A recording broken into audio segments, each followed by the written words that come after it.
Richard P. Feynman to Tina Leviton, February 7th, 1967.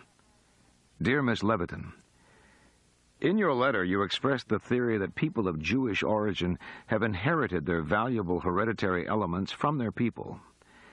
It is quite certain that many things are inherited, but it is evil and dangerous to maintain, in these days of little knowledge of these matters, that there is a true Jewish race or specific Jewish hereditary character. Many races, as well as cultural influences of men of all kinds, have mixed into any man. To select for approbation the peculiar elements that come from some supposedly Jewish heredity is to open the door to all kinds of nonsense on racial theory. Such theoretical views were used by Hitler. Surely you cannot maintain, on the one hand, that certain valuable elements can be inherited from the Jewish people, and deny that other elements which other people may find annoying or worse are not inherited by these same people. Nor could you then deny that elements that others would consider valuable could be the main virtue of an Aryan inheritance.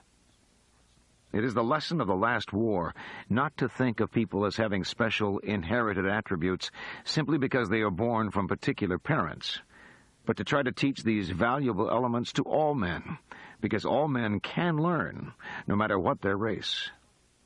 It is the combination of characteristics of the culture of any father and his father, plus the learning and ideas and influences of people of all races and backgrounds, which make me what I am, good or bad. I appreciate the valuable and the negative elements of my background, but I feel it to be bad taste and an insult to other peoples to call attention in any direct way to that one element in my composition. At almost 13, I dropped out of Sunday school just before confirmation because of differences in religious views, but mainly because I suddenly saw that the picture of Jewish history that we were learning, of a marvelous and talented people surrounded by dull and evil strangers, was far from the truth.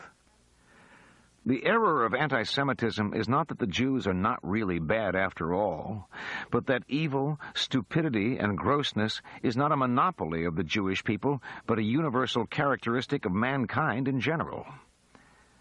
Most non-Jewish people in America today have understood that.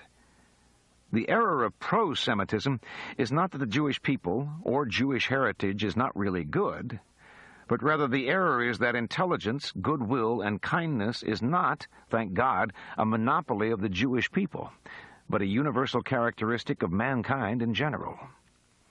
Therefore, you see, at 13, I was not only converted to other religious views, but I also stopped believing that the Jewish people are in any way the chosen people. This is my other reason for requesting not to be included in your work. I am expecting that you will respect my wishes. Sincerely yours, Richard P. Feynman.